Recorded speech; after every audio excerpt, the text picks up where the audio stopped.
Y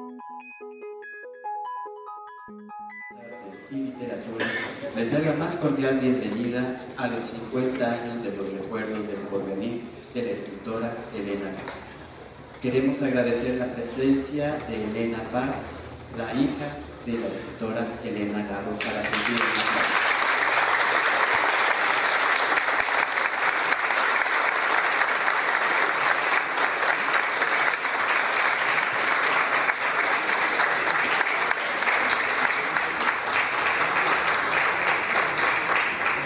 Queremos solicitar a los presentes en la sala mantengan apagados sus teléfonos celulares y cualquier otro aparato de telecomunicación.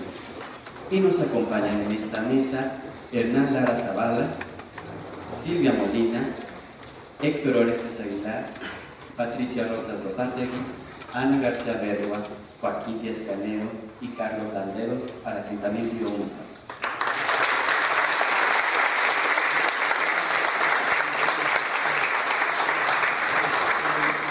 Cedemos a continuación la palabra a la doctora Patricia Rosas Lopategui, que moderará la mesa. Bienvenidos. Muy buenas tardes. Primero, antes que nada, me siento profundamente honrada y contentísima de que se encuentre aquí con nosotros Elena Paz Garro.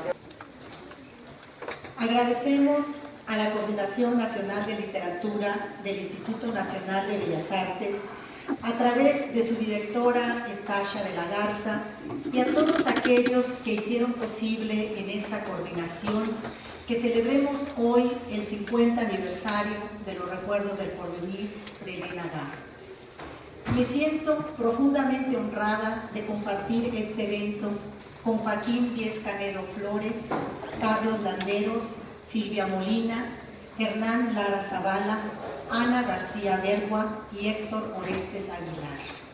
Un espléndido grupo para revisitar una extraordinaria novela. A todos ustedes, muchas gracias por su presencia en esta tarde en que nos ha reunido uno de los artífices más sorprendentes de la lengua española, Elena Garro. Hoy celebramos el medio siglo de los recuerdos del porvenir. Esa novela que Elena Garro escribió estando delicada de salud en París y en Berna entre 1951 y 1953. Esta novela, una especie de Ulises, atravesó mares y continentes guardada en los míticos baúles de su autora, quien no pensaba publicarla porque la había escrito aparentemente solo instigada por la añoranza de su familia, de sus nanas indígenas, en suma, por el México de su infancia. Sin embargo, años más tarde, cuando decidió que tal vez valía la pena que saliera a la luz la saga de los hermanos Moncada y del general Francisco Rosas, descubrió que ningún editor se interesaba en ella, ni en México, ni en Argentina, ni en España. Por fin, en noviembre de 1963, la novela Ulises tocó tierra y se volvió realidad gracias al editorial Joaquín Mortiz, que apenas el año anterior, en 1962, había fundado su director Joaquín Díaz Canedo. Elena Garro, por lo tanto, formó parte de esa pléyade de autores mexicanos que fueron impulsados por la prestigiosa editorial Joaquín Mortiz. Quisiera cederle en estos momentos la palabra a Joaquín Díaz Canedo Flores para que nos narre sus aventuras con los recuerdos del porvenir, quien como heredero del legado de su padre tendrá mucho que contarnos. Cedemos la palabra a Joaquín. Muchas gracias, Patricia. Pensé cuando me invitaste a participar, pues que sí tenía yo que hacerlo, porque pues en mi opinión he tenido mucho interés en procurar que la obra de Elena Garro se mantenga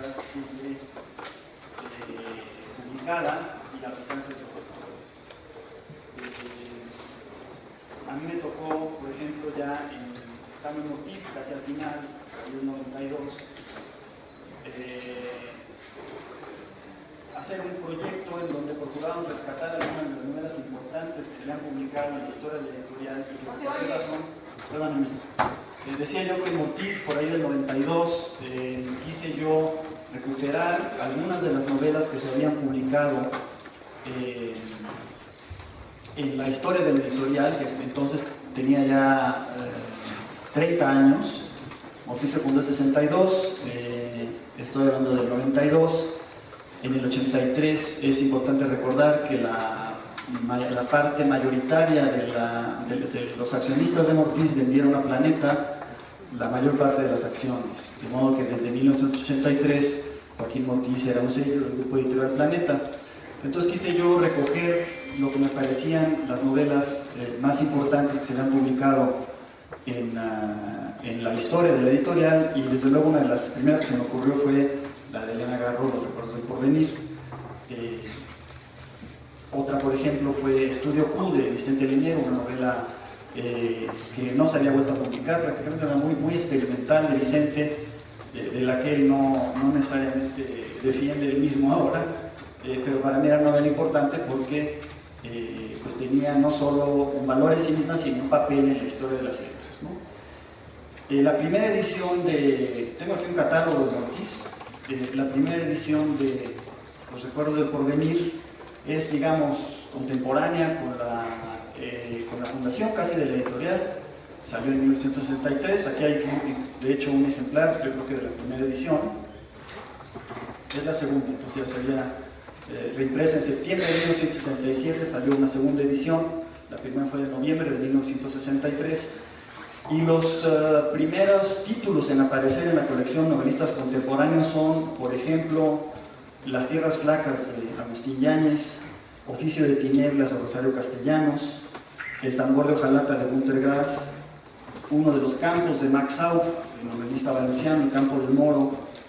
El número 8 es Los recuerdos del porvenir, pero están también más adelante Henderson, El Rey de la Lluvia, de Saul Bellow, que luego sería premio Nobel, una de las novelas de Luis Espota, La Carcajada del Gato, y justamente Estudio Q de Vicente Leñero, y en el lugar 16 lo quiero poner otra gran escritora mexicana, Luisa Josefina Hernández, una novela que se llama El Valle que elegimos. Entonces aparece Los recuerdos del porvenir como una apuesta de una editorial que acaba de comenzar y que busca, diría yo, poner en el panorama editorial hispánico, porque es importante recordar o informar que uno de los socios de Joaquín Ortiz al principio fueron los creadores de la editorial Seix Barral, que eran Víctor Seix y Carlos Barral.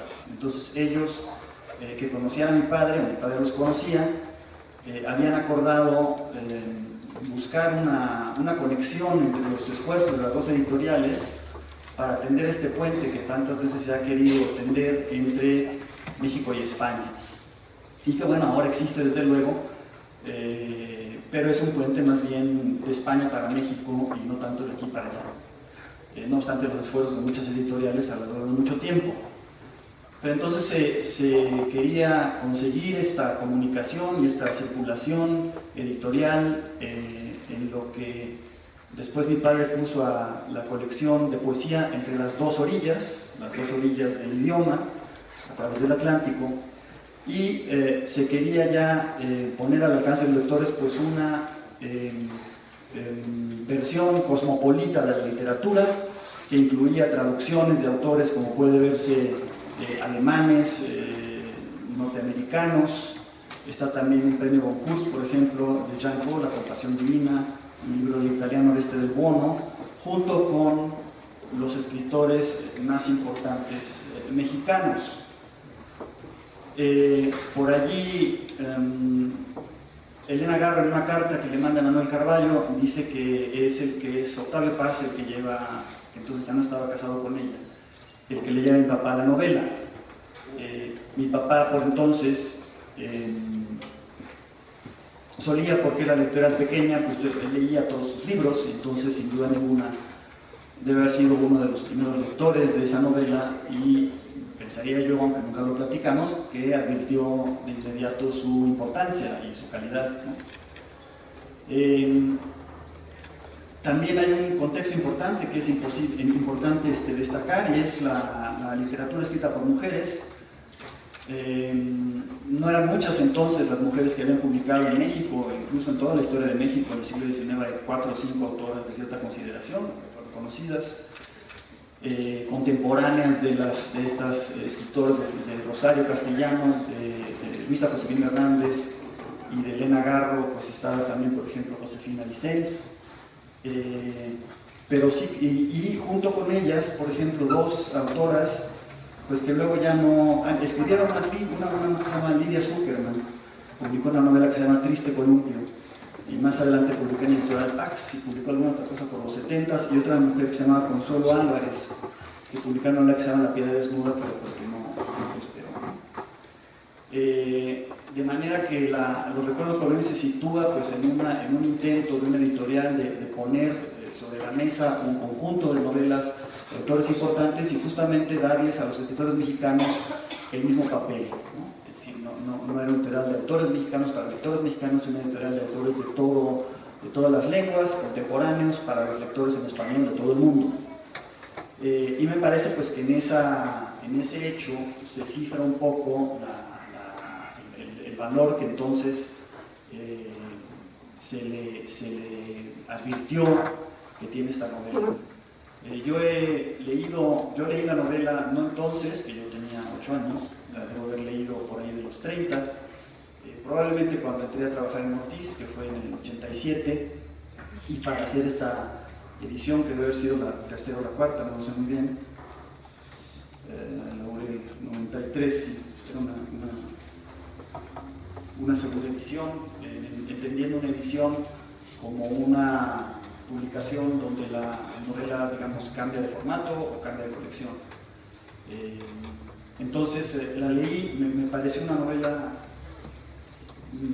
digamos, que había corrido con mala suerte, o que se había desatendido, o que merecía ser una novela mucho más leída de lo que lo era entonces. Hay que recordar, por entonces empezaban a publicarse algunas novelas que eran muy importantes, bestsellers de narradoras mujeres, como pienso en Arráncame la vida de Ángeles Mastretta, que debe ser del 85, la primera edición, ¿no?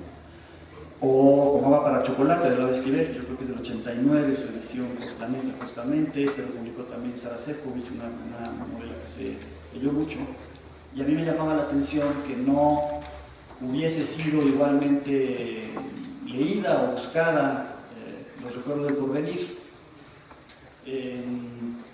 Y por eso justamente hice un segundo intento de pues, volverla a proyectar un poco, de volverla a proponer a los lectores mexicanos, ¿no? Posteriormente, estando en el fondo, Consuelo Sáizar quiso, como directora, quiso recoger en una serie, digamos, muy ambiciosa, es decir, de darle mucha visibilidad y mucha importancia a algunos escritores que no habían estado casi publicados en el fondo o que tenían apenas algunos libros. Esa serie empezó con los tomos de Sergio Pitol, que se juntaron 6 tomos, y a ella misma tuvo mucho interés en que allí estuviera Elena Garro. Y pues por esas fechas, que fue más o menos en 2003 por allí, pues me acerqué yo con Elena Paz y estuvimos platicando un poco sobre ese plan de los tomos de Elena Garro. Finalmente se publicaron 3, uno donde están sus cuentos, otro donde están 2 novelas, Los Recuerdos del Porvenir justamente y Matará a mi amor, y un tercero donde están sus obras de teatro, su teatro completo. De manera que bueno, este es lo que me ha tocado a mí intentar con de mantener al alcance de los lectores, digo de nuevo, la obra de una escritora tan importante. Y ahora que me invitó Patricia Rosas a venir aquí, pues volví a leer la novela, y pues cuando uno relee un autor, naturalmente su lectura se ve influida por todas sus detractores, desde luego por lo que uno ha cambiado en el intervalo entre las lecturas sucesivas, por otras cosas que uno ha leído, se forma una distinta red de relaciones con otros textos. pero me sigue pareciendo una novela notabilísima, no preocupándome tanto por si eso no es pionera en algunas cosas. Por ejemplo, yo pensaría que el tema del realismo mágico pues no es esencial. Está este personaje, Felipe Hurtado, y Julia, que también es un personaje un poco inasible, y desaparecen los dos al final de la primera parte, en una audacia narrativa de Elena Garro, digamos, en donde uno la sigue hasta lo inverosímil, digamos, ¿no? Que es que se detenga el tiempo y que la noche no se mueva de Ixtepec hasta que Julia y Felipe no consiguen huir montados a caballo. Pero bueno, es una novela que conserva toda su originalidad, todo su poder narrativo. Es una novela que, sin ser, digamos, artificiosa o rebuscada o pretender grandes innovaciones en la estructura, es una novela muy fina en términos de prosa, con imágenes muy originales, ¿no? Y tampoco necesariamente importa su posible parentesco con la novela de la Revolución, aunque fuera una novela muy posterior, por el hecho de que ocurre, digamos, en el callismo y durante la Guerra Cristera, pero desde luego que también se la puede leer en conjunto con estos textos, ¿no? Entonces creo yo que así se la lea como una novela, digamos, de su época, como una novela de las mujeres que configuraron una generación, como una novela dentro de un género como es la novela de la Revolución, pues sigue siendo una novela que además de todo eso, sigue siendo una novela única, muy original. Cuando piensa uno en una época ya bastante considerable como medio siglo, pues claro que se pregunta uno cuál será el destino de estos libros dentro de mucho tiempo más, ¿no? Yo quiero ver en esta convocatoria que ha tenido la idea de celebrar el 50 aniversario de la primera edición de la novela, pues justamente una expresión del interés que ha ido creciendo en el público por ella, y que por lo tanto pues es, creo ya, una de las novelas más importantes del canon literario mexicano contemporáneo.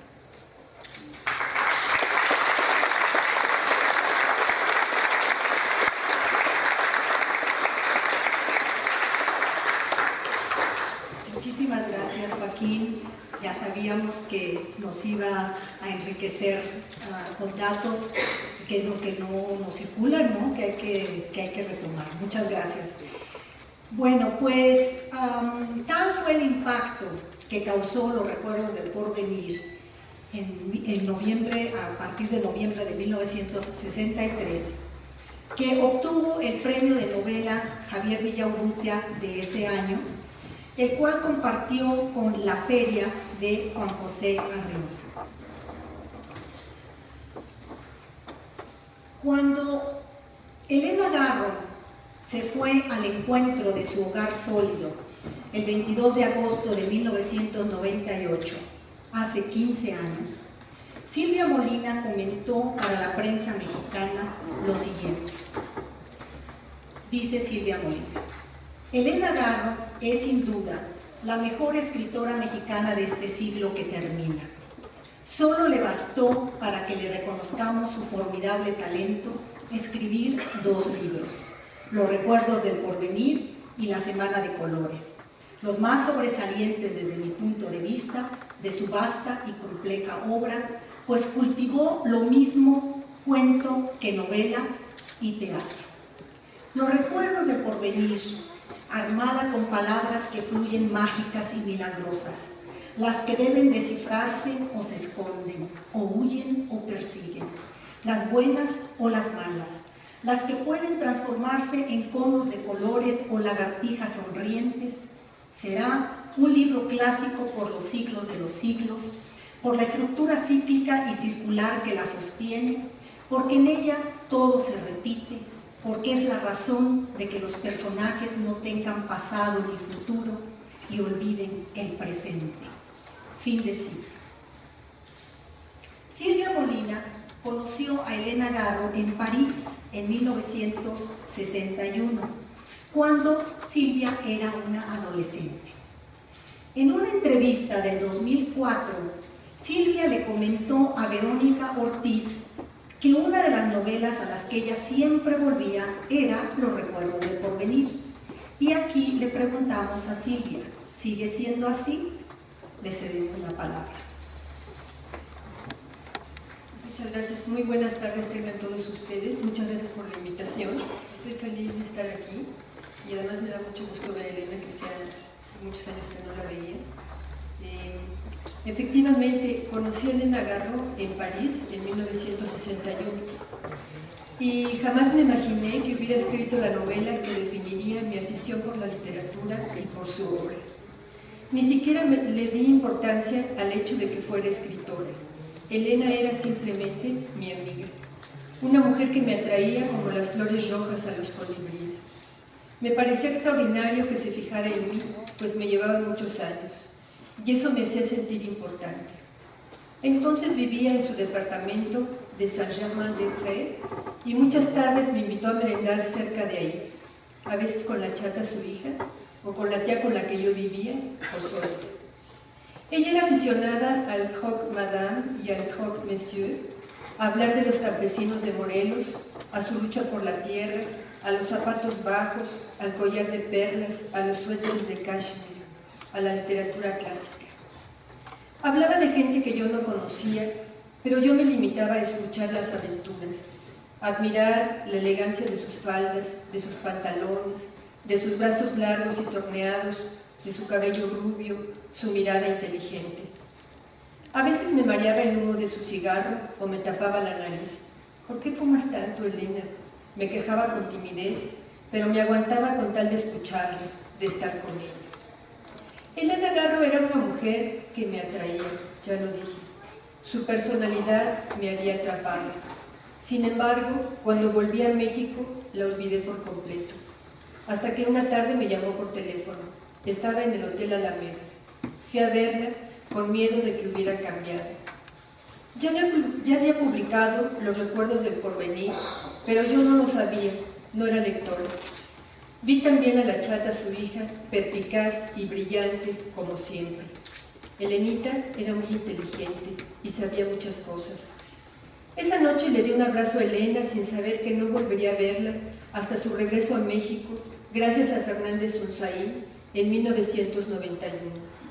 Aquella mujer fuerte que yo conocí se había convertido en un ser frágil y silencioso, huidizo y manso. Leí la novela por primera vez en los años 70. Me atrapó la voz del pueblo y la forma de contar su historia. Era como un prisma que descomponía la luz, pero en lugar de colores, en tiempos, y que al girar formaba un discurso colectivo lleno de tonos luminosos y sombríos, y otro mágico y personal lleno de poesía. Ixtepec hace un relato lineal y monótono que tenía la capacidad de detenerse o adelantarse, de contar un futuro no vivido o vivido muchas veces, que de pronto rompía la narración para dar paso a sus desgracias más profundas.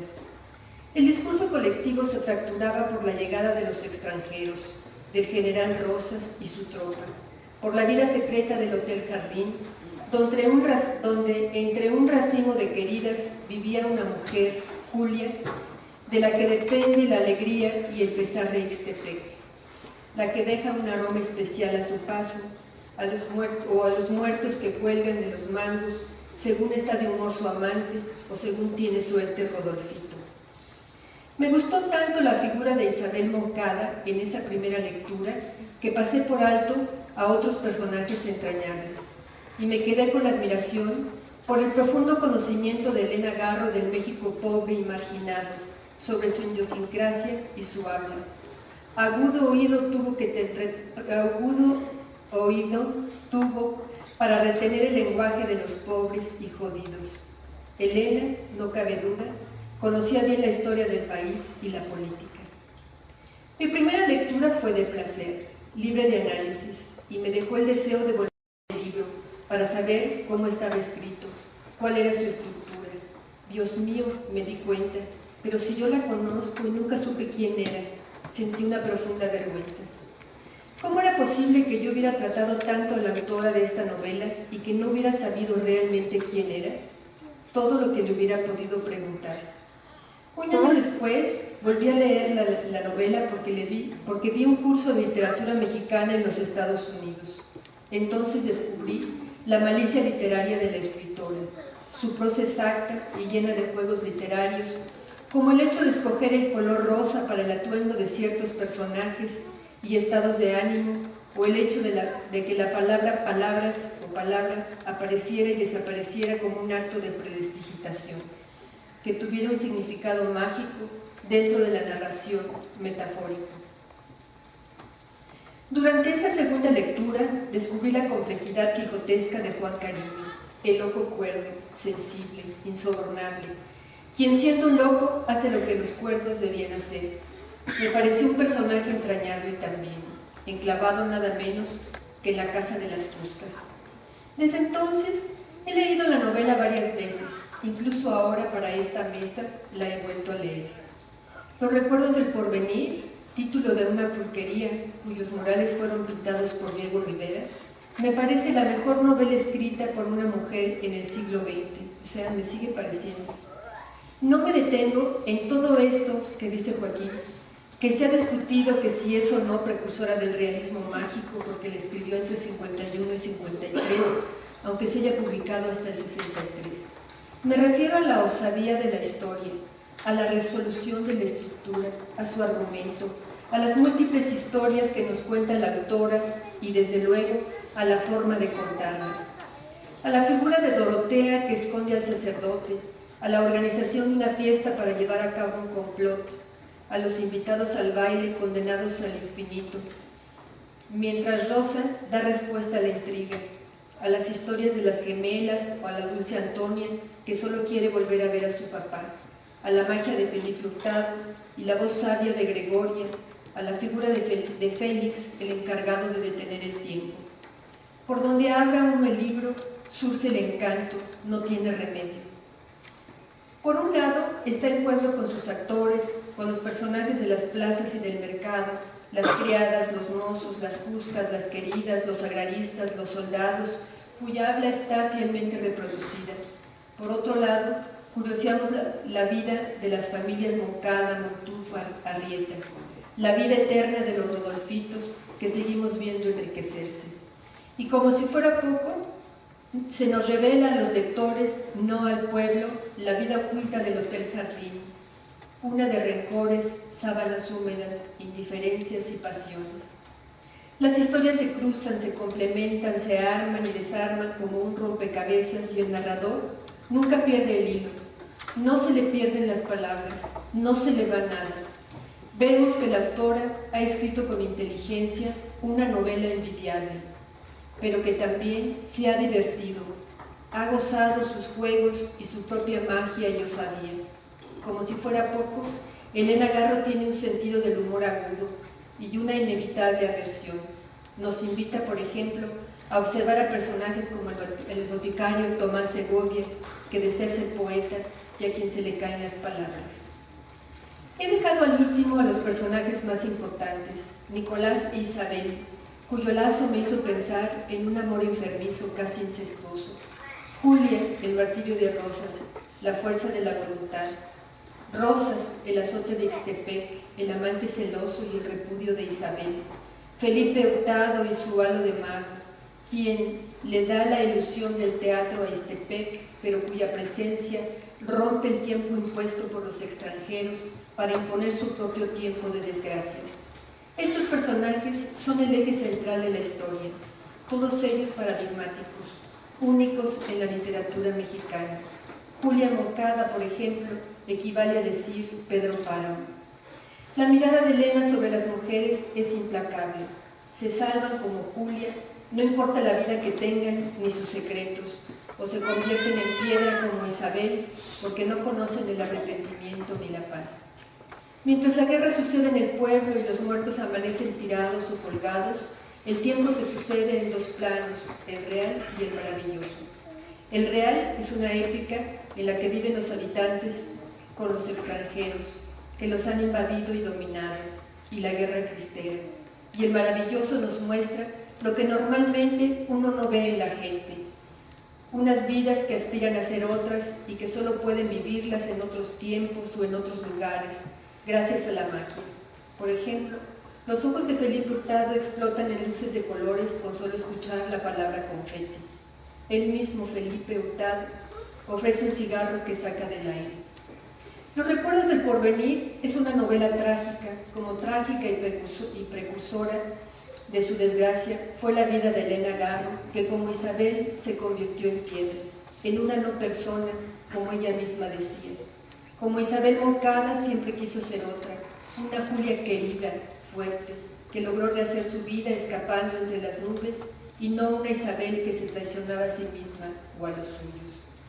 Pero por esta única novela, sin siquiera hablar de sus cuentos de la Semana de Colores o sus obras de teatro como Felipe Ángeles, yo perdono a Elena sus errores y debilidades, para poder recordarla como en los cafés de París, rotunda, plena, alegre, con una risa que contagiaba el alma. Los recuerdos del porvenir es una novela excepcional, una novela que perdurará por los siglos de los siglos, como dije ya. Ixtepec, tal como lo quiso Elena Garro, contará su historia una y otra vez por siempre jamás, y recordaremos a su autora a pesar de haber sido marginada como los personajes de Ixtepec. Muchas gracias.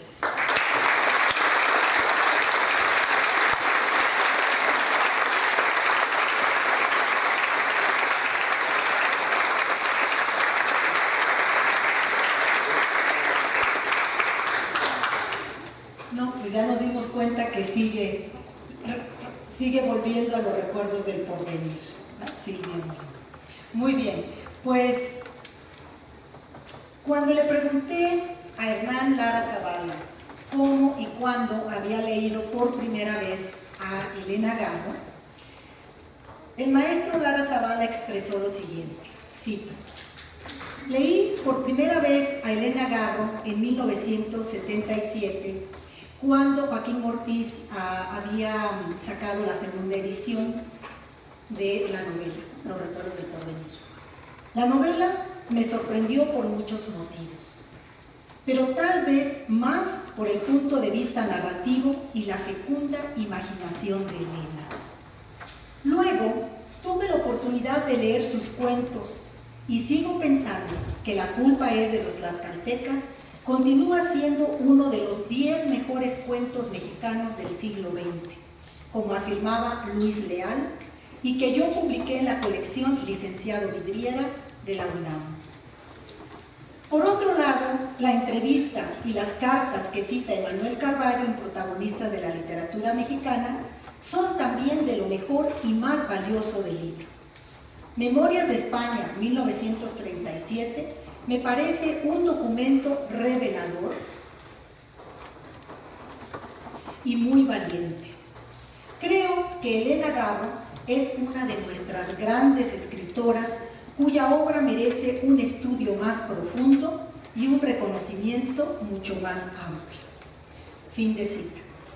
Escuchemos ahora a Hernán Lara Zavala y su relación con Ixtepec, el pueblo mítico en donde se desarrollan los acontecimientos trágicos del México sacudido por la guerra cristera. Muy buenas tardes, muchas gracias, Patricia. Muy buenas tardes tengan todos ustedes, estoy muy contento de estar aquí, que se haya conmemorado y celebrado la aparición de los recuerdos del porvenir en este 50º aniversario. Mi impresión es que el arte del siglo XX en México estuvo signado por el estallido de la Revolución Mexicana, así como por todas las consecuencias que este movimiento trajo marcadas. Por supuesto, es muy importante todo lo que ocurrió en el arte, o sea, el muralismo, la Escuela Mexicana de Pintura, en la música, Manuel M. Ponce, Revueltas, Moncayo, etc. El arte popular, que creo yo que es una de las grandes pasiones de nuestro país y que finalmente tuvo muchísimo apoyo precisamente en el siglo XX, pero yo creo que muy particularmente en la literatura, porque salimos un poco de las convenciones que estaban imperando en el resto de Europa y en el resto de, sobre todo Brasil, Argentina, con los vanguardismos, y encontramos una voz propia y encontramos una temática muy cercana a nosotros. Y es así como surgen Azuela, Rafael F. Muñoz, Martín Luis Guzmán, José Revueltas, Juan Rulfo, Juan José Arreola, Carlos Fuentes, que tocaron desde diferentes perspectivas el tema de la Revolución Mexicana, así como también algunas escritoras que se dieron a esa misma tarea desde el punto de vista femenino. No puedo dejar de mencionar a Nelly Campobello, que fue una de las principales y de las propulsoras, la propia Rosario Castellanos, Elena Garro, Elena Poniatowska, Laura Esquivel, Ángeles Mastretta. Todas ellas fueron las que dieron pues, la visión femenina de esa saga, de esa épica revolucionaria que, insisto, marcó el devenir artístico de México. Creo que particular importancia, como ya lo dijeron aquí tanto Joaquín como Silvia, adquiere la novela de Elena Garro, Los recuerdos del porvenir. A mí, como te lo dije a ti, Patricia, el distintivo más importante de la novela creo que lo constituye la voz narrativa. Yo no estoy, tal vez es ahí donde hay la innovación mayor, no estoy muy seguro si es una novela de realista o de realismo mágico. Yo más bien me inclino a pensar que es una novela realista, pero lo que es extraordinario es el punto de vista narrativo, en donde el Ixtepec se convierte en el personaje principal, además de un narrador ubicuo, y por supuesto es la misma memoria de todo un pueblo, ¿no? Era un pueblo que, dice la autora, hervía de rumores. El tema de la novela es la toma de Ixtepec por diferentes grupos. Empieza con los zapatistas, maderistas, callistas, obregonistas, y todo esto propicia un conflicto importante que es la guerra cristera. Y otro elemento muy importante para mí lo constituye, como bien decía Silvia, el título, que efectivamente Los recuerdos del porvenir tiene muchísimos ecos de carácter poético, pero más que una mera frase poética, a mí me gustó el tour de force que organizó Elena, porque sí contiene una estructura interna. O sea, no es el título, a veces los títulos son mejores que las novelas y a veces las novelas son peores que los títulos. Es decir, a veces uno dice qué título tan bueno y qué mala novela. Luego otras veces dice uno qué mal título y qué buena novela, ¿no? Y entonces aquí lo que creo que pasó fue que la estructura interna de la novela sí contiene el presente, pasado y futuro, en donde se enlazan bajo lo que yo llamaría el lema, que creo yo que es lo que cubre toda la novela, que es va a pasar algo en Ixtepec. Y el enigma de una catástrofe que se está anunciando perennemente y que se extiende a todo lo largo de la novela, manteniendo al lector en constante suspenso. La dilación de la anécdota, yo creo que también, en términos de recurso literario, es algo muy importante. Nosotros sabemos que algo malo va a pasar, pero Elena Garro, de alguna manera muy inteligente, va deteniendo esa parte trágica hasta los puntos claves, ¿no? Que son, yo diría, varios puntos claves. La primera que establece es la relación entre Francisco Rosas y Julia. Ahí ya uno adivina, preludia, intuye que va a haber un elemento trágico.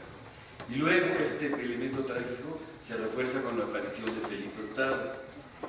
Ahí se establece ya un triángulo que Elena tiene el cuidado de no esclarecer, pero que ya en sí mismo sabemos que implica una tragedia. La presencia de la familia Moncada, o sea, en la casa, donde finalmente también le dan cobijo a Felipe Hurtado, trae también una admonición de que algo va a pasar con Isabel, con Nicolás y con Juan, que finalmente ocurre. Y el hecho también, el papel que desempeñan las mujeres secuestradas durante la revolución, que son puestas al servicio carnal de los militares, también implica algo que estamos diciendo que va a ocurrir, ¿no? Y por supuesto eso está complementado con las prostitutas de doña Luchi, que es el mundo, digamos, que logra crear Elena. Yo diría el elemento Ixtepec, pero ahí están las casas, el Hotel Jardín, el prostíbulo y las casas de las familias. La novela trata de la búsqueda de la desgracia, yo diría, en donde algunas mujeres se convierten, así lo dice ella, en fuentes de desdichas o siembra de desgracias. Pero acaso lo más interesante de esta novela, y es que la mayor parte de los personajes, como ustedes notan bien aquí, tanto masculinos como femeninos, son psicológicamente impenetrables. Y yo creo que también esa es una estrategia literaria de Elena. O sea, nosotros no sabemos a ciencia cierta qué está pasando por la cabeza ni de Rosa, ni de Hurtado, ni de Julia, ni de Isabel. O sea, todos son cerrados y se limitan a actuar y a tener ciertas acciones. Pero nunca sabemos el motivo, por ejemplo, por el cual Hurtado viene persiguiendo a Julia. Nunca sabemos por qué Julia se juega la vida yendo a ver a Hurtado. Y no sabemos finalmente, como también se decía aquí, cuál es la resolución, ¿no? O sea, no sabemos las motivaciones, no se sabe a ciencia cierta qué es lo que siente Julia por el capitán Rosas, ni qué sucede una vez que ella decide acabar con él y cuando él decide acabar con Felipe y con ella. Tampoco se saben las motivaciones, y esa tal vez es la parte más enigmática y que tal vez la que me estorba a mí un poquito, la decisión de Isabel de unirse al capitán Rosas. La pregunta típica, ¿qué estoy haciendo aquí contigo? Me parece a mí la pregunta clave de las heroínas de los recuerdos del porvenir, y en donde la palabra capricho también desempeña una función preponderante. Pues los recuerdos del porvenir está, yo diría, constituida fundamentalmente a partir, y esa es una de las cosas que también comentas tú aquí y sigue, creo yo que una de las grandes logros, ya dije el punto de vista narrativo de la voz que cuenta la historia, el título, pero yo creo que el otro elemento es la voz lírica de Elena Garro. Es una novela fundamentalmente lírica, como también en gran medida lo es Pedro Páramo. Esas parrafadas en donde ella ya no se preocupa tanto en narrar, sino en evocar alrededor de la memoria del porvenir, del presente, del pasado, es lo que le hace que esta novela forme, creo yo, como bien dijiste tú también, Silvia, parte del canon de las grandes obras del siglo XX, y yo diría sobre todo porque está escrita con imaginación, con fantasía y con poesía. Muchas gracias.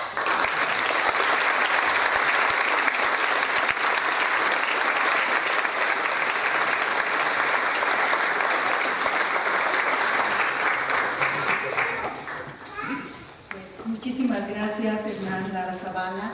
Y sí, pues definitivamente un pequeño comentario al margen, ¿no? Elena Garro dijo en varias entrevistas que ella no estaba de acuerdo con la etiqueta que le habían puesto del realismo mágico a la novela, porque para ella lo que representa la magia o lo fantástico en la obra no es, dice ella, más que yo solamente estoy reproduciendo esa cosmovisión mágica del mundo indígena que siempre ha estado presente en México.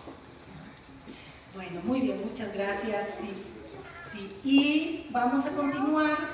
El primer acercamiento de Ana García Bergua a Elena Garro se dio a través de los cuentos compilados en el libro La Semana de Colores. Después llegó a su novela Los Recuerdos del Porvenir. Sobre la novela nos dice la escritora García Bergua, cito: habré leído Los Recuerdos del Porvenir por vez primera hace como 10 o 15 años. Me impresionaron mucho la altura lírica de la novela, al nivel de Pedro Páramo, como bien señalaba también ahorita aquí Hernán Lara, el juego con los tiempos, las superposiciones de imágenes y el dibujo trágico de los personajes. Sin duda, es una de las grandes novelas mexicanas del siglo XX. Fin de cita. Entregamos ahora la palabra a Ana García Bergua. Muchas gracias. Pues agradezco mucho la invitación a esta mesa y pues la posibilidad de celebrar una novela que pues, ciertamente me entusiasma. Voy a ser muy breve y creo que ya se ha dicho mucho de lo que voy a decir. Pero estamos en los recuerdos del porvenir. Estamos en los recuerdos del porvenir de los recuerdos. La primera reseña de los recuerdos del porvenir salió muy poco después de publicada la también primera y gran novela de Elena Garro por Joaquín Ortiz. La firmaba Emanuel Carballo y La Cultura en México del Siempre, el 5 de febrero de 1963, y una parte decía así: Elena Garro realiza una hazaña en la literatura mexicana, pues consigue pensar el tiempo junto con el espacio al concretar la existencia de sus entes de ficción yertos en su destino de magia, premonición, reflejo, sueño y leyenda. Esta es la primera pasmosa novela que publica Elena Garro. Fin de la cita. Tiene algo de mágico también el hecho de encontrarnos ahora, 50 años después, corroborando estas palabras. Quizás si viviéramos en el universo de esta novela extraordinaria, nuestra celebración habría sido una prefiguración desde que fue escrita, un recuerdo adelantado en el tiempo. Y es que en los recuerdos del porvenir el flujo de la prosa provoca una suerte de milagro. Al igual que en Rulfo, la historia crece y se derrama hacia los distintos planos de la realidad, formando una burbuja de tiempo condensado. Desde luego que se hermana con Pedro Páramo en esta especie de alquimia lingüística y también con la tragedia clásica, como bien decía Hernán. Hay un destino que se conoce, cuyo cumplimiento se sufre, se espera y se recuerda por adelantado. Pero qué decir de los recuerdos del porvenir que no se haya dicho ya, sin aludir además a la figura muy controversial de Elena Garro, en cuya vida parece haberse cebado un raro demonio que puso a jugar recursos de la imaginación en la dura cancha de la realidad. La novela recrea un episodio posible de la guerra cristera en el pueblo de Ixtepec, sucedáneo de Iguala, donde la escritora pasó una parte de su vida, tomado por el siniestro general villista Francisco Rosas y sus subalternos, aliados con lo que queda de la burguesía porfirista del lugar, a la que ayudan a apropiarse de las tierras matando campesinos. Rosas, sin embargo, es un personaje perdido en sus propios laberintos. Cito: era el tiempo de la revolución, pero él no buscaba lo que buscaban sus compañeros villistas, sino la nostalgia de algo ardiente y perfecto en que perderse. Fin de la cita. La revolución no trastoca aquí el antiguo orden de cosas y Garro cuestiona si en verdad lo hizo en alguna parte, pero pone a girar elementos extraños en el paisaje de un pueblo estratificado, con su sacristán, su doctor, su boticario, que es poeta y se llama Tomás Segovia, su loco, sus prostitutas, las eternas señoritas y las sempiternas viudas, solteronas y beatas. En efecto, el factor explosivo de esa vida que transcurre entre silencios y cadáveres de campesinos colgados de los árboles es la presencia de las queridas de los militares en el hotel del pueblo, especialmente la del general Rosas, la bellísima y esquiva Julia, por cuya hermosura y desapego vive penando. La presencia de aquellas mujeres en Ixtepec crea una especie, como ya dije, de burbuja detonadora de rebeliones y huidas, pues se trata de mujeres al margen de todo juicio y lugar, ni prostitutas ni beatas, quizá amadas inmóviles, princesas robadas y recluidas, cuya belleza las redime y las aísla a la vez. Y es que Los recuerdos del porvenir es, me parece, una novela de huidas, de escapes. La huida de Julia con el poeta Felipe Hurtado, que se puede interpretar como una huida literal mágica o una muerte metaforizada. Es admirable la parte en la que la prosa manifiesta su piedad y salva a los amantes condenados. La huida del cura y el sacristán, la de todos los asesinados por el general Rosas, que parecieran dejarlo siempre con las manos vacías, aferrado nada más a sus palabras como a la única realidad en aquel pueblo irreal que había terminado por convertirlo a él también en un fantasma. Fin de la cita. La gran profundidad de la novela, además, en el dibujo de sus personajes y en sus dualidades, la fiesta que le organizan al general, la exigencia de ser sacrificado por parte de Nicolás Moncada, el absurdo amor de su hermana Isabel, regalos todos envenenados que lo destruyen y que forman parte de un armamento religioso en el que Elena Garro pienso creyó y que está en la base de la guerra cristera. Los recuerdos del porvenir es como esa Julia a la que el general sigue persiguiendo aún cuando la mantenga encerrada en su habitación, perfecta e inaprensible, detenida en la memoria. Su lectura no sigue deslumbrando. Como dicen sus páginas, cito, basta un esfuerzo, un querer ver para leer en el tiempo la historia del tiempo. Gracias.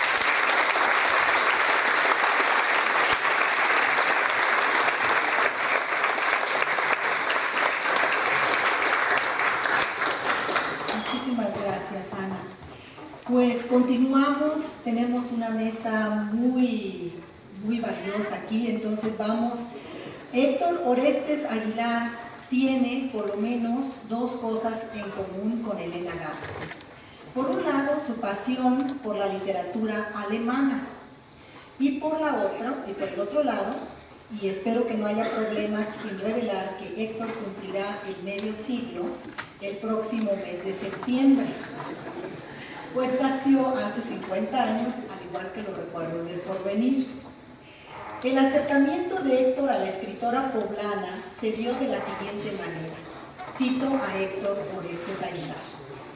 Leí a Elena Garro cuando tenía unos 15 años y estaba politizándome muy intensamente. Me interesó su complejo vínculo con el movimiento del 68. De alguna manera, mi recepción de su obra está impregnada de esa relación equívoca y tortuosa. Podría decirse que me interesaba la ladera política de la acción pública de Elena Garro. Me interesó como personaje público y literario.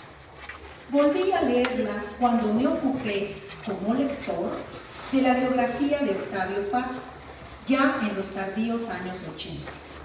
También he leído a Elena Garro bajo el sesgo de su conocencia y amistad con Ernst Jünger. Fin de cita.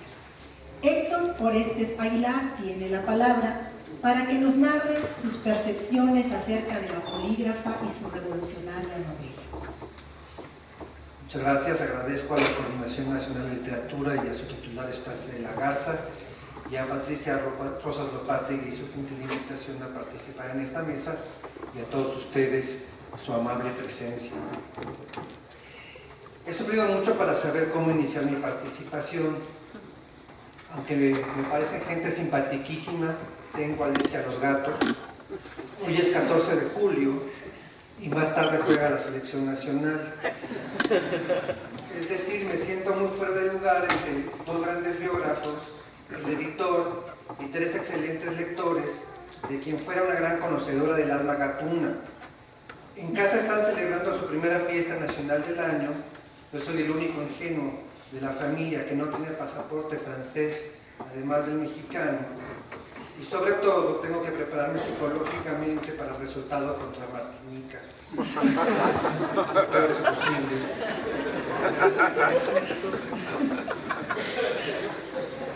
Sin embargo, como suele suceder la noche anterior a este tipo de presentaciones, al ver en casa la película Tras la puerta, una cinta imperdible, me fueron reveladas razones justas para mi intervención de hoy, pues esta gran obra de István Sabo, en esta obra de István Sabo, se habla de la memoria, de secretos, de gatos, muchos gatos, bueno, para mí muchos gatos, son solo 9, que además llevan una existencia clandestina, y sobre todo de la rehabilitación de una escritora excluida. Tengo la extraña sensación y a un tiempo certeza total de que este homenaje a los recuerdos del porvenir no es solo un acto literario, sino también un ejemplar rito de rehabilitación pública. La rehabilitación es una figura polémica que aún no recibe un examen crítico a la altura de su complejidad humana y cultural. Por un lado, y creo que las intervenciones anteriores lo han dejado muy en evidencia, bien sabido que Los Recuerdos del Porvenir ya es una obra consagrada como objeto de estudio por la Academia Literaria Internacional y que ocupa, al menos nominalmente, un lugar canónico en la historia de nuestra narrativa. Creo que nadie duda de que se trata de una de las 3 principales novelas mexicanas modernas. Esto, sin embargo, no ha garantizado que sea una obra atendida por los lectores contemporáneos, ni que cuente con la difusión correspondiente a una pieza referencial. Por ejemplo, ¿por qué no ha sido posible dotar a Los Recuerdos del Porvenir de una recepción masiva como la de las obras de Rulfo o los escritores del boom? ¿Por qué no hay una sola escritora que goce de la recepción y la sacralización, digamos, académica de los 4 grandes escritores del boom? En realidad hubo una estigmatización de género, una exclusión machista en contra de Elena Garro y otros de sus colegas del siglo XX en el momento en que aparecieron sus obras maestras. ¿Por qué sucedió lo mismo con otras escritoras latinoamericanas caracterológicamente cercanas a Elena Garro, que va de Silvina Ocampo a María Luisa Bombal? Hay que razonar muy bien las respuestas a estas preguntas para comprender por qué el caso de Elena Garro sigue siendo tan electrizante, tan conmovedor. Debo reconocer que me incomoda mucho utilizar la palabra rehabilitación, porque esta es una noción característica del socialismo real, más exactamente de la época post-estalinista, y eso me lleva a pensar que en nuestra sociedad literaria impera un régimen de exclusión, mucho más ideologizado o politizado de lo que pareciera. Para todos, creo que todos los que estamos en esta mesa, nosotros los que hemos sido funcionarios o que lo somos, resultará obvio que los escritores y sus obras tienen ciclos de vigencia, y aún produciendo libros perdurables y cardinales como Los Recuerdos del Porvenir, los autores están sujetos a periodos de caducidad, mucho más ahora cuando para la canonización literaria ya no imperan necesariamente ni únicamente criterios estéticos, sino simple y llanamente las reglas de rotación del mercado. No obstante, en nuestra sociedad literaria abundan los casos en que no solo es necesario, sino imprescindible rehabilitar a ciertas obras y ciertos escritores para devolverles la beligerancia que de suyo deberían tener, pues se encuentran canonizados en ediciones críticas, en monumentales obras completas y en antologías, lo que no garantiza nada. Me pregunto y les pregunto si narradores cruciales como Martín Luis Guzmán, José Revueltas y Rosario Castellanos cuentan hoy con el favor de los lectores, el seguimiento crítico y la recepción natural que se merecen. ¿De veras los jóvenes leen los cuentos y crónicas de Martín Luis, las novelas de Revueltas, los ensayos deslumbrantes de Rosario? ¿No estaban suspendidas hasta hace poco las reediciones y la circulación del Águila y la Serpiente? ¿Y Vasconcelos? ¿Los universitarios leen a Vasconcelos? ¿Los estudiantes de Ciencias Políticas y de Letras cursan el Ulises Criollo? ¿O los políticos culturales? Los políticos culturales leen Ulises Criollo.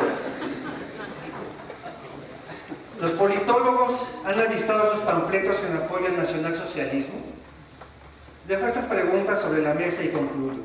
Es lógico, para todos los que estamos en esta mesa, es muy evidente que en una sociedad literaria donde los ciclos de vigencia van acortándose cada vez más, tengamos que recurrir sistemáticamente a los homenajes públicos para llamar la atención sobre autores referenciales y vigentes, y muchas veces vivos, que es lo peor, que son desplazados de la memoria colectiva y de la atención pública con absoluta impunidad. El caso de Elena Garro y sus Recuerdos del Porvenir revisten aspectos muy precisos que agudizan este fenómeno de exclusión. La novelista fue una figura escandalosamente incómoda para la historia literaria y la crítica cultural. Mis colegas aquí presentes han hablado de este tema, pero me queda por mencionar que una de las razones por las que no logramos asir la figura de Elena Garro es porque acaso nos ha fallado la perspectiva para llevarla a cabo, para asir a su figura. En esta intervención, en la que realmente en mi lugar debería estar José Carlos Castañeda, que para mi gusto es el mejor lector, o uno de los mejores lectores de mi generación, de Elena Garro, Voy a permitirme leer por lo menos un par de citas de José Carlos, que ha leído a Elena Garro con un sesgo que personalmente me parece muy convincente en su relación con el mundo de las ideas, con el mundo de la política, por supuesto, pero también en su vínculo, en su relación contradictoria, compleja, muy difícil, con la modernidad. Ambos estos asuntos se fusionan con el tema sobre el que quisiera dar luz hoy, aunque sea muy brevemente, es cómo entender a Elena Garro en el panorama de las ideas, concretamente las ideas políticas en México. Elena Garro, escribe José Carlos Castañeda, es la narradora de nuestra iniciación en la modernidad. Registra el choque, insisto, esta es una cita de Carlos, registra el choque cultural que significa una revolución que toma por asalto fundamentalmente a la mentalidad rural.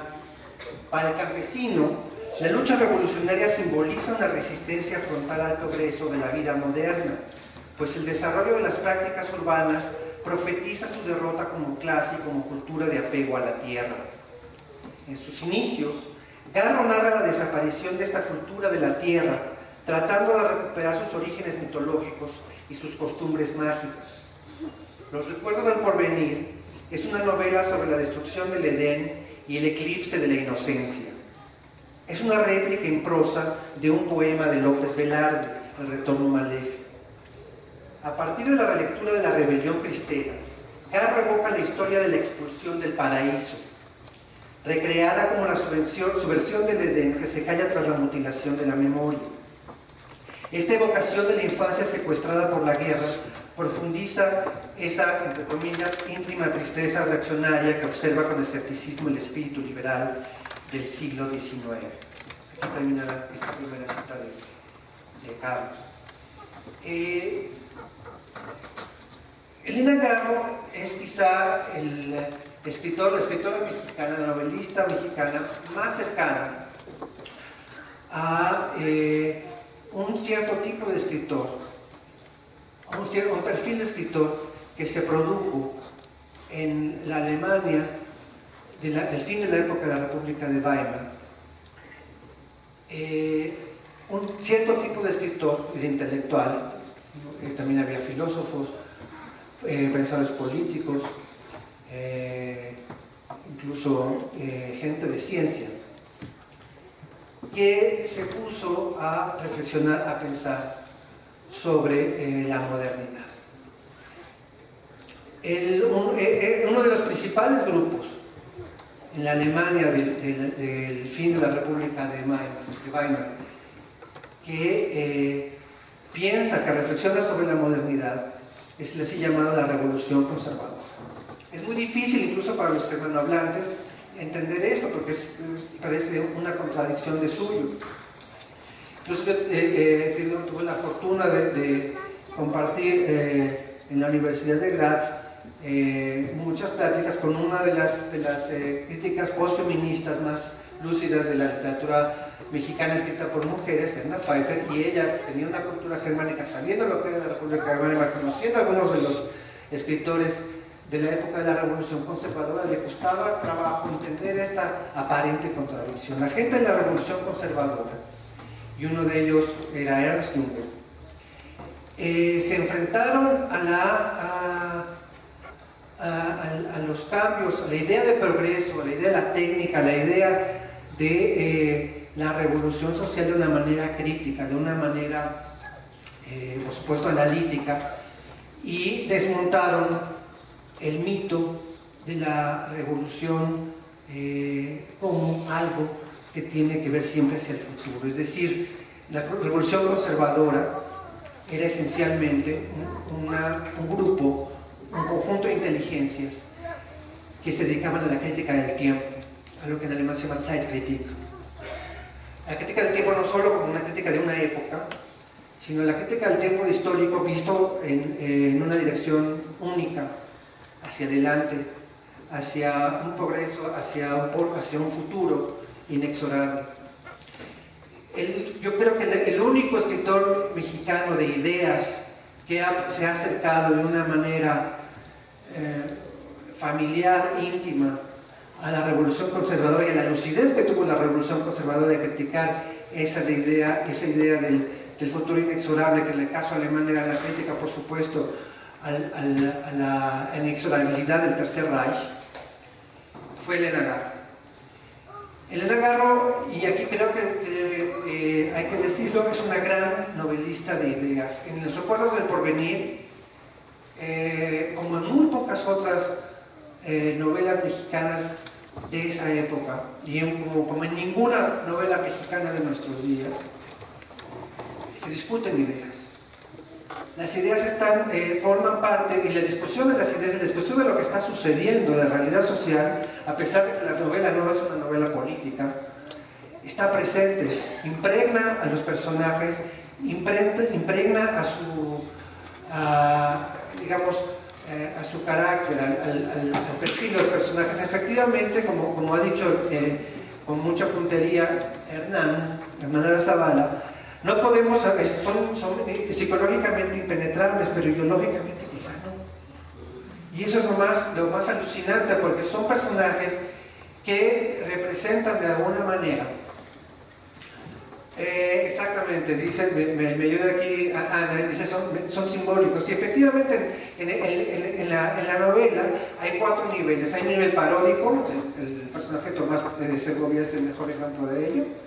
Que por cierto, aquí, no sé si alguien sepa, pero en el tomo de los Segovia se decía que en el primer tratamiento de la novela el personaje se iba a llamar Tomás Sevilla, y que luego se cambió, porque a lo mejor Elena no puede contar esa historia, pero que ya al final se quedó el nombre tal cual, Tomás Segovia, lo cual le da un efecto mucho más contundente al personaje de la novela, por supuesto. Sí, yo creo que sí, por lo menos en un par de pasajes es idéntico a Tomás. Hay un nivel, digamos, simbólico, que es el nivel más, digamos, el mayor nivel de toda la novela, y hay un nivel alegórico, por supuesto, también, ¿no? Habacuc, por ejemplo, el personaje de Habacuc, que creo que no se ha mencionado aquí, es un personaje que y eso lo vio con mucha certeza, con mucha agudeza, Carlos Castañeda en el ensayo que estoy citando. Habacuc es un personaje bíblico que clama por la justicia, y que en la novela se ha tomado como una alegoría, como un personaje zapatista. También, digamos, hay trasuntos, por supuesto, y es el otro nivel, que no es necesariamente los simbólicos, sino son los trasuntos como Julia, que es hasta donde yo sé, es trasunto de la tía Julieta de doña Elena Garro. Estos 4 niveles están muy presentes. El simbólico es el más importante, y aquí regresamos otra vez a la proximidad de Elena Garro con Ernst Junger. Ernst Junger creo que es el novelista alemán de la revolución conservadora, no solamente que ha conservado mayor legibilidad, mayor combatividad literaria, mayor capacidad de convocatoria para los lectores, sino también un poder simbólico extraordinario, como es el poder simbólico que tiene los recuerdos del porvenir, sobre todas las demás obras, incluso creo que la propia Elena Garro. Voy terminando con esta idea, es decir, nosotros desde la cultura literaria mexicana no le hemos dado el lugar a Elena Garro que ella se merece, ni creo que los lectores en este momento, a pesar de que ustedes están aquí para contradecirme, y agradezco realmente la presencia de todos ustedes, toda la gente que está de pie, es la prueba fehaciente de ello, de que la novela despierta mucho interés, y que creo que merece muchísimos más lectores de los que tiene. Sí, pero que hay que todavía pensar mucho en cuál fue el lugar de Elena Garro y qué es lo que nos dice la novela. Yo creo que hay que seguir pensando por qué Elena Garro resulta un personaje tan contradictorio, tan incómodo para la cultura literaria mexicana. Y aquí, aunque estoy entrando en una pequeña contradicción con Hernán. Hernán, bueno, no es una contradicción porque Hernán no dijo categóricamente que Elena esté en el canon cultural mexicano, aunque sí la incluye con muchos otros escritores de su época, José Castellano, José Revueltas, etc. Pero yo creo que el problema principal de Elena Garro para el canon cultural mexicano es que es un personaje que se le escapa, ¿no? Es decir, no es un personaje que... nosotros tenemos un canon, yo creo que es una de las cosas que yo me ocupo, la imagen de México en el exterior. Cuando uno representa la imagen de México en el exterior, a diferencia de los daneses, por ejemplo, de los austriacos, nosotros no tenemos un pequeño, o los mexicanos en general tampoco aprendemos las 10 lecturas canónicas que tenemos que cursar sí o sí. Los daneses sí. Los daneses, por ejemplo, tienen 10 lecturas, 10 piezas musicales, 10 obras pictóricas que tienen que conocer de pieza a cabeza sí o sí. Los mexicanos no. Y en este canon no entraría Elena Garro, porque Los recuerdos del porvenir, sobre todo, es una crítica, y espero que estén de acuerdo conmigo, una crítica a la revolución mexicana, que es la que ha canonizado nuestra cultura en el siglo XX. Entonces, como crítica a la modernidad, como la crítica a la cultura del PNR, como crítica a la revolución, los recuerdos del porvenir jamás van a poder entrar cómodamente a ningún canon oficial.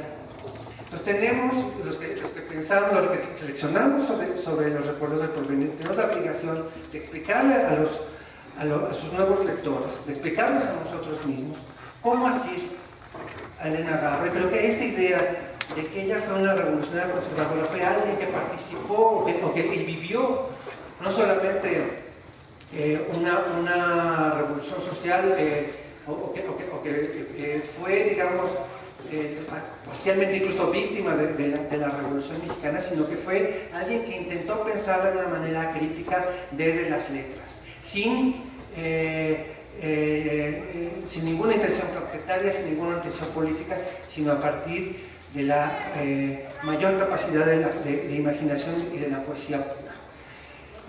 Termino con esto reclamando la lectura, que la rehabilitación no es, muchas veces decimos, lean la mejor manera de ofrecer un homenaje a un lector de Tata es volver a leerlo. Yo creo que no solamente volver a leerlo, sino tener la ambición estética, tener la ambición literaria, tener la ambición fantástica de poder ser merecedores de una novela como Elena Garro. Los escritores mexicanos de hoy, por ejemplo, no tenemos esa ambición. Yo lo veo a los escritores jóvenes y comparándolo con los recuerdos del porvenir, no hay nada que se le acerque ni remotamente. Y creo que esta es la prueba de que los recuerdos del porvenir tienen todavía muchas cosas que enseñarnos y muchas cosas por las cuales, como ha dicho Silvia Molina, la van a hacer perdurable durante mucho tiempo más.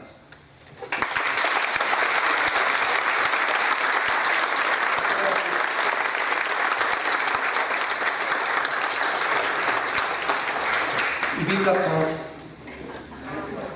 Muchísimas gracias a Héctor Orestes Aguilar, que tocó otros puntos en torno a Elena Garro y a la novela.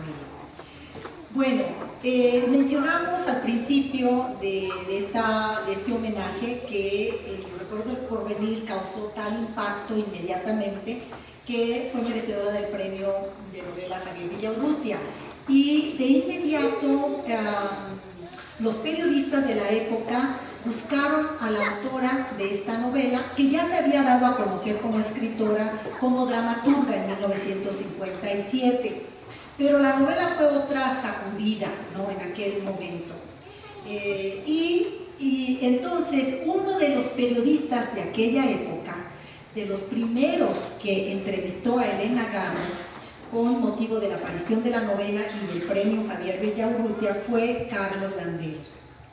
El periodista Carlos Landeros dialogó con Elena en 1964 y en aquella entrevista Landeros describió así a Elena, cito a Carlos Landeros: mujer de verbo fluido y ameno, de gran personalidad, de un aspecto frágil que se desvanece al comenzar a hablar.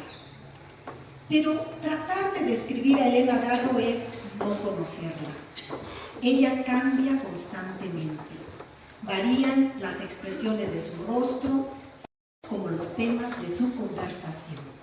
Fin de cita. Escuchemos ahora las palabras de Carlos Landeros para que nos hable de la escritora. Bueno, Chatita, por primero yo quiero decirte que da un gusto enorme verte y que estés bien y que estés con nosotros.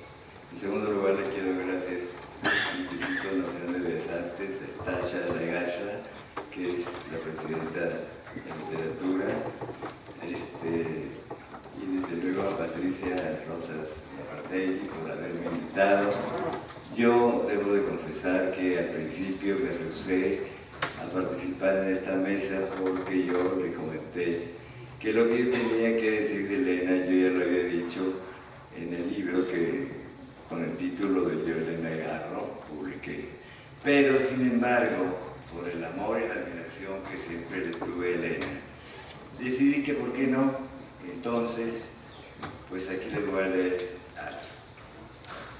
Hace 50 años simuló al mundo de las letras mexicanas con la publicación de su hace 50 años Elena Garro simuló al mundo de las letras mexicanas con la publicación de su novela Los recuerdos del porvenir, a quien Octavio Paz catalogó como una de las creaciones más perfectas de la literatura hispánico-mexicana contemporánea. Su publicación provocó un leve temblor de tierra, preámbulo del terremoto que comenzó, como todos los terremotos que provocaba Elena, y que aún ahora, 50 años después, continúa interesando no solamente al mundo de las letras mexicanas. Al decir de Jorge Luis Borges y Adolfo Bioy Casares, la Garro es la más clara precursora del llamado realismo mágico. O sea, aquí estamos hablando de que fue antecesora, pues yo creo que junto con Rulfo, de García Márquez y de todos de los llamados de la corriente del realismo mágico. Cuando Elena publicó Los recuerdos del porvenir, la Garro tenía 41 años y fue en 1968 cuando su publicación coincidió con el boom de la literatura latinoamericana y la lucha en México a favor de la libertad de expresión, de la que Elena fue grande defensora, y luchó en contra de la opresión de los campesinos y de los juicios injustos contra algunos de sus líderes agrarios como los de Jaramillo y Lucio Cabañas. Fue una de las primeras escritoras que visitó las cárceles en defensa de las mujeres presas sin juicio previo y luchó en contra de los gobiernos corruptos, casi todos emanados de las revoluciones mexicanas, que han desangrado a nuestro país, y nunca creyó en la guerra cristiana inventada por Plutarco Elías Calles, durante cuya época se desarrolla la historia de los recuerdos del porvenir. También fue el año de la terrible matanza de Tlatelolco, de la imposición de varias dictaduras latinoamericanas, Cuba sí, Yankee no, cuando aún los ecos del concierto de Gusto no se esfumaban y los Beatles eran recibidos en los escenarios y fuera de ellos con los gritos de la juventud histérica de entonces y de siempre, las protestas por la guerra de Vietnam, las marchas por la igualdad racial de Estados Unidos, el fin de los regímenes coloniales, los movimientos de liberación en Argelia y el Congo, las barricadas en París en mayo, Frantz Fanon y Che, Janis Joplin, Martin Luther King, Ben Bella, Bob Dylan, Patricia Lumumba, los Rolling Stones y Malcolm X, y dentro de este contexto se publican como raya en el agua Los recuerdos del porvenir. Elena recibió, según sé, un solo premio en narrativa durante su vida, y ese fue el Javier Villaurrutia, por Los recuerdos del porvenir. Esos galardones a Elena nunca le importaron. Ella estaba consciente del valor de sus obras. Algunas le gustaban poco y yo no la contradecía. En alguna ocasión me dijo, refiriéndose a algunos de los escritores premiados y tarareando con su voz seductora el corrido de la tumba de Villa, que a la letra dice: son hojas secas que levanta el vendaval. Nunca olvides que el tiempo es justo y vengador, y me decía, y que al final del sendero cada cual ocupará el sitio que le corresponde. o quizás simplemente nos lleve el misericordioso olvido. Existen escritores que publican un libro tras otro, pero cuando no hay talento, al decir de Elena, esos no son escritores, son puntapalabras. Y mencionaba algunos nombres, que obviamente no revelaré, pues no me gustaría morir ahorcado o destrozado por la familia o los zetas. De los libros inolvidables, uno aprende de memoria al menos el primer párrafo. Esa lectura nunca existió, se la llevó el agua del tiempo, dice el escritor Sergio Ramírez. Al compartir su opinión, me gustaría leerles el primer párrafo con el que inician los recuerdos del porvenir, para que comprueben por sí mismos el valor de un libro que conforme pasan los años se lee con el mismo o mayor interés de la primera vez, como suele suceder cuando un libro resiste al tiempo y se convierte en clásico. Aquí estoy sentado sobre esta piedra aparente. Solo mi memoria sabe lo que encierra. La veo y me recuerdo. Y como el agua va al agua, así yo, melancólico, vengo a encontrarme en su imagen cubierta por el polvo, rodeada por la hierba, encerrada en sí misma y condenada a la memoria y a su variado espejo. La veo, me veo y me transfiguro en multitud de colores y de tiempos. Estoy y estuve en muchos ojos. Yo solo soy memoria y la memoria que de mí se tenga. Al releerla 5 años después, su autora me envolvió nuevamente con su prosa poética y sabia. Sus hojas revolotearon una vez más entre mis dedos y sus personajes reaparecieron ante mí y por instantes volví a mirarlos con mis propios ojos. Al inicio de la novela, siento aún más fuerte la presencia del alter ego de Elena en la voz de su protagonista omnipresente, que es el pueblo de Ixtepec. ¿O será solamente mi imaginación? Y me pregunto, ¿han envejecido los recuerdos del porvenir? Al igual que los veinteañeros de los 60 y de los que estábamos conscientes de que sin los 60 no existirían los 70. Ha pasado medio siglo y el resplandor que emana de este libro continúa deslumbrándonos a través del tiempo. Al final de su novela, me pregunto también si la misma Isabel Moncada no es la otra cara de la misma Elena, cuando se condena por siempre y para siempre en su epitafio que lo graba en la misma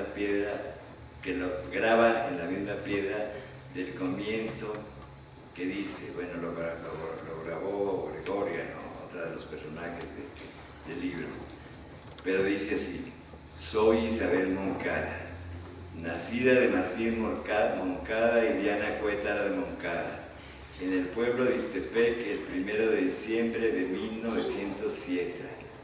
En piedra me convertí el 5 de octubre de 1927, delante de los ojos espantados de Gregoria Juárez. Causé la desdicha de mis padres y la muerte de mis hermanos Juan y Nicolás. Cuando venía a pedirle a la Virgen que me curara del amor que tengo por el general Francisco Rosas, que mató a mis hermanos, me arrepentí y preferí el amor del hombre que me perdió y perdió a mi familia. Aquí estaré con mi amor a solas, como recuerdo del porvenir por los siglos de los siglos. Elena estaría consciente de que era ella misma quien, sin imaginarlo, escribió su propio epitafio. ¿Quién sabe?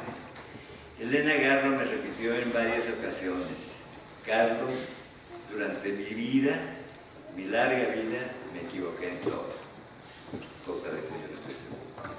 Cuando murió Elena, publiqué, 10 años después de su partida, un libro como tributo y admiración a la escritora y en recuerdo de la entrañable amistad amorosa que compartimos durante casi 40 años. Al libro lo titulé Yo, Elena Garro, cuyo principio inicia con una carta que supuestamente Elena me escribe 10 años después de su muerte, de la cual únicamente, no se espanten, nomás les leeré el comienzo. Soy Elena Garro, nacida de José Antonio Garro y Esperanza Navarro de Garro, en la ciudad de Puebla el 11 de diciembre de 1917. En piedra me convertí como mi personaje Isabel Moncada el 22 de agosto de 1998, delante de los ojos espantados de mi hija Elena Paz Garro. Causé la desdicha de mi marido Octavio Paz, al igual que él causó la mía. No quise escuchar los consejos de mi padre, quien sabiamente me advirtió de no casarme porque creía que no era el hombre indicado para mí. Lo desobedecí y Octavio y yo nos casamos sin haber cumplido mis 18 años, únicamente cegados por el amor, revuelto con admiración y envidia que desde estudiantes sentimos el uno por el otro. Años después, esa mezcla de sentimientos se me convirtió en odio y rencor. Por las interminables desavenencias que tuvimos, no fuimos buenos padres y causamos involuntariamente la desdicha en que se convirtió la vida de nuestra única hija. Años después, vine a pedirle a la Virgen de Guadalupe y al Arcángel San Miguel que me salvaran de la furia del gobierno del presidente Díaz Ordaz, del sanguinario Luis Echeverría y del terror de ser linchada por algunos intelectuales cobardes, los juntapalabras, los mismos que desfilaron con pancartas por las calles y firmaron desplegados en los diarios durante el movimiento del 68, a los que según ellos delaté. Fueron los mismos agitadores quienes me acusaron de traidora.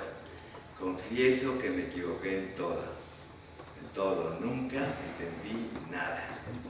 Hasta aquí el primer párrafo, y en la postdata de su carta imaginaria dice así: si deseas que te aclare, consulta nuestras charlas y mis libros. Ahí encontrarás las respuestas. ¿No creen ustedes que entre el personaje de Isabel Moncada y el de Elena Garro existe un cierto paralelismo más allá de lo literario?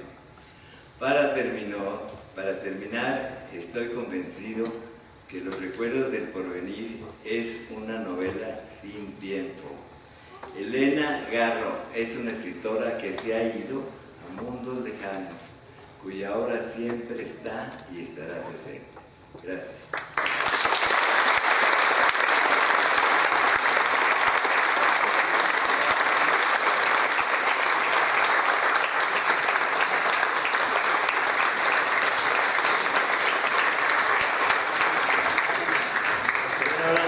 Quiero decir una cosa, que si quieren comprar el libro, conseguí 25, están en barata, dan 100 pesos, y también hay otro libro que es Antología Periodística Mía, que trae como 100 entrevistas a nivel internacional, en la cual están también todos los títulos de las entrevistas de Elena, y también está a la mitad del precio. Si lo quieren comprar, quedan creo que 10 libros.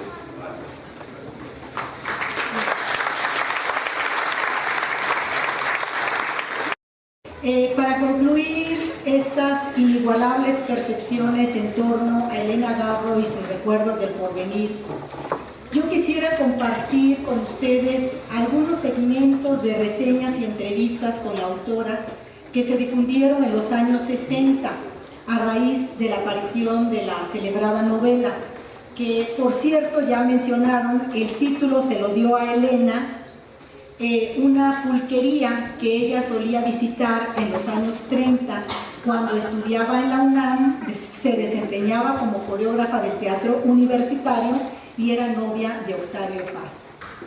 En julio de 1963, en este mismo mes, hace 50 años, María Luisa La China Mendoza entrevistó también a Elena Garro a raíz de la aparición de Los recuerdos del porvenir. Bueno, estaba por salir la novela, ¿no? Estaba ya en la editorial, faltaban 4 meses.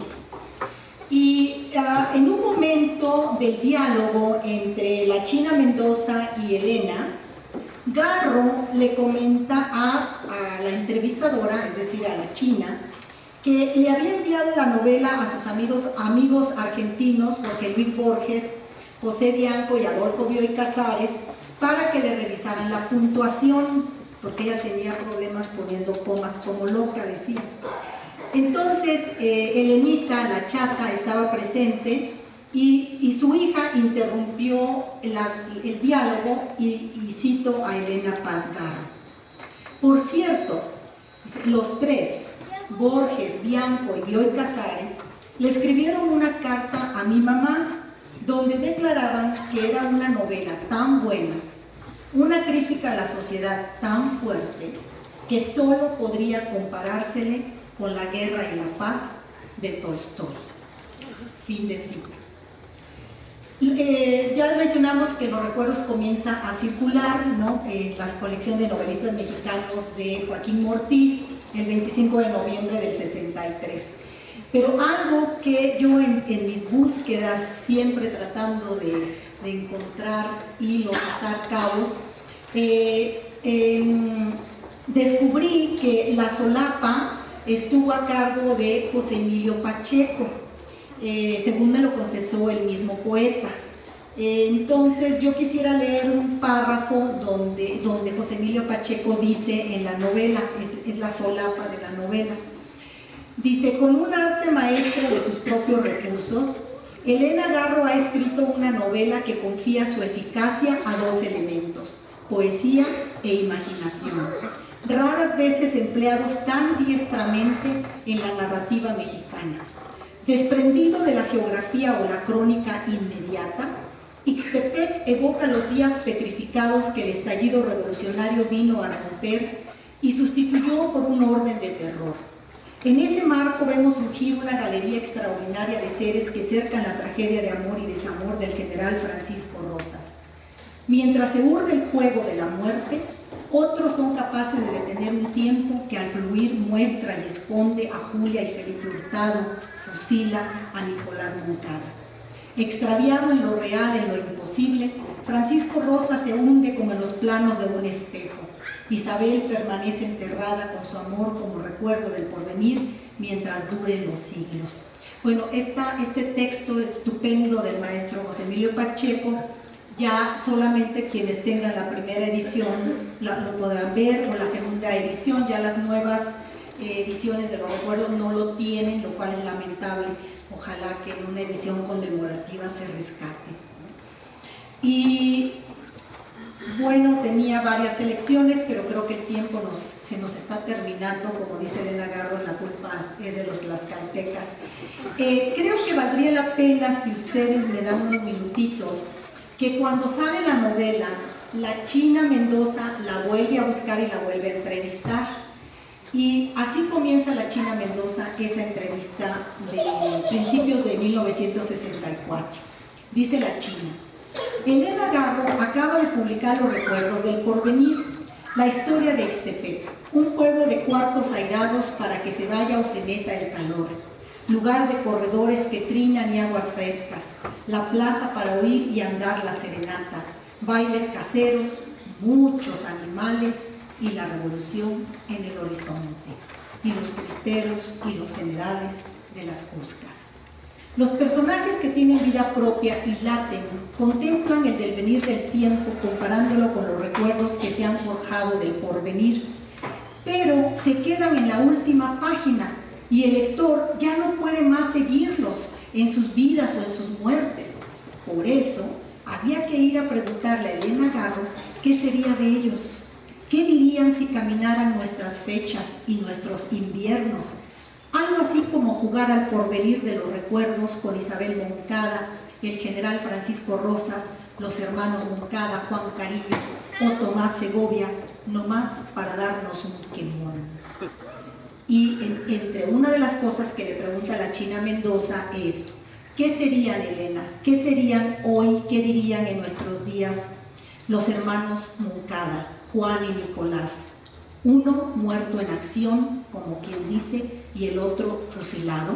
Y Elena le contesta: los Moncada Son los jóvenes mexicanos a los que no les permitimos ser científicos, marineros, investigadores, héroes en una palabra. Los que nada más pueden ser médicos, abogados, arquitectos para estar apegados al erario. Ellos abundan ahora, los hay por miles. Los Moncada, dice Elena, dirían que todo sigue igual y tendrían que volver a morir y de la misma muerte. Fin de cita. En marzo de 1964 aparece en la prensa un texto de Francisco Zendejas desde las páginas de Excelsior, en donde anuncia el premio Villaurrutia y cito a Francisco Zendejas. Este es un texto de marzo del 64. La decisión del jurado. Se declara que los mejores libros de literatura publicados en México durante el año de 1963, en opinión de los firmantes Rodolfo Usigli, Octavio Paz y Francisco Zendejas, son la novela de Elena Garro, Los recuerdos del porvenir, y el gran relato de Juan José Arreola, La feria. En su novela, Elena Garro ha creado dos personajes que quizá por primera vez en la historia de la literatura mexicana poseen calidad carnal y mítica, el general y el loco del pueblo, y una gran variedad de tipos que son algo más que estampas, cada uno diario de vida propia. Su mundo está habitado por criaturas vivas, tienen una acción continua, una historia externa a la que corresponde otra interna, todo ello sostenido por una gran imaginación poética que nos lleva de la descripción realista a lo maravilloso. La realidad desemboca en el mito. En medio de un tratamiento acendradamente realista, Elena Garro logra lo que creemos, en el buen sentido, el mayor truco de la novela mexicana, así como el truco es legítimo de la literatura teatral, al volver toda esa realidad ilusoria. Lo fantástico, al final de los dos grandes relatos que la componen, nos hace diseñar toda la elaborada realidad que había construido previamente, y con ello la escritora continúa en la gran tradición de la novela de Occidente, inserta lo fantástico en lo real y lo real en lo fantástico. Fin de cita. Esto es lo que estableció el jurado, ¿no? Presente era un periódico que se publicaba en Cuernavaca, Morelos, en el cual Elena Garro era colaboradora defendiendo la comunidad de Aguatepec. Y en aquel momento Rosa María Rojas era la encargada de dar la noticia de que Elena Garro acababa de recibir el premio Javier Villaurrutia. En esta nota dice la reportera, también es una nota de febrero del 64, dice: supimos hace algunos días que el premio Villaurrutia había sido concedido a Elena Garro, distinguida colaboradora de Presente. Y esa información nos causó alegría, aunque no sorpresa, pues lo esperábamos. Diversos críticos literarios en importantes rotativos y revistas nacionales han mencionado el libro de Elena Garro, Los recuerdos del porvenir, como de los mejores del año próximo pasado, junto con la feria de Juan José Arreola. Y yo, después de haber leído el libro de Elena Garro, me uno a esos críticos sin tener que analizar el libro a fondo, pues quizá ya lo conocía a través del carácter de su autora. Siendo yo muy niña la conocí y ya estaba ligada al pueblo, a sus luchas y a sus anhelos. Al principio preguntaba, ¿qué hace ella aquí con el pueblo, perteneciendo a una sociedad privilegiada? Yo dudaba que ella conociera nuestros problemas, pero después me di cuenta de que tenía un profundo conocimiento de ellos y sufría a la par de nuestro pueblo y pedía y pide justicia para él. Fin de cita. Una más, en Argentina, en la revista Sur, apareció en 1965 una inquietante reseña titulada El deseo y la memoria de Yvonne Bourdelin. Al final de esta reseña dice la académica, es que Elena, hubo un intento de publicar la novela en Argentina en una editorial que la rechazó también. Entonces dice la académica, que una mujer, esta es una académica argentina, ¿no?, que una mujer haya dado así voz de intimidad a la historia, limpiándola de resentimiento, sin despojarla de su gravedad y su miseria, con una capacidad de visión y de poesía tan auténtica. He aquí un raro acontecimiento que las letras hispanoamericanas pueden celebrar sin reservas.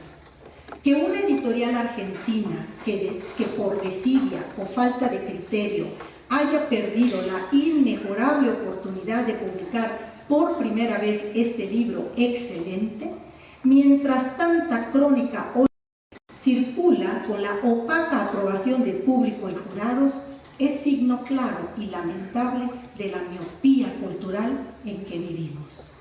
Fin de cita. Y bueno, para cerrar, un año más tarde, en 1966, Octavio Paz afirmó lo que ya han dicho en este estrado, en un pie de página de uno de sus ensayos compilados en Puertas al Campo. Dijo Octavio Paz: Los recuerdos del porvenir de Elena Garro es una obra de verdad extraordinaria, una de las creaciones más perfectas de la literatura hispanoamericana contemporánea. Fin de cita. Así concluimos hoy este homenaje a los recuerdos del porvenir y a su creadora, Elena Garro, dejándolos a todos ustedes apenas asomados a las casas de Ixtepec y a la trágica vida de sus habitantes. Y los invitamos a que, si no han tenido la oportunidad de leer la saga de los Moncada, no permitan que el tiempo se les acabe. Los aquí presentes en este estrado les aseguramos que Elena Garro, la maga de la palabra, no los defraudará. Muchas gracias a todos ustedes.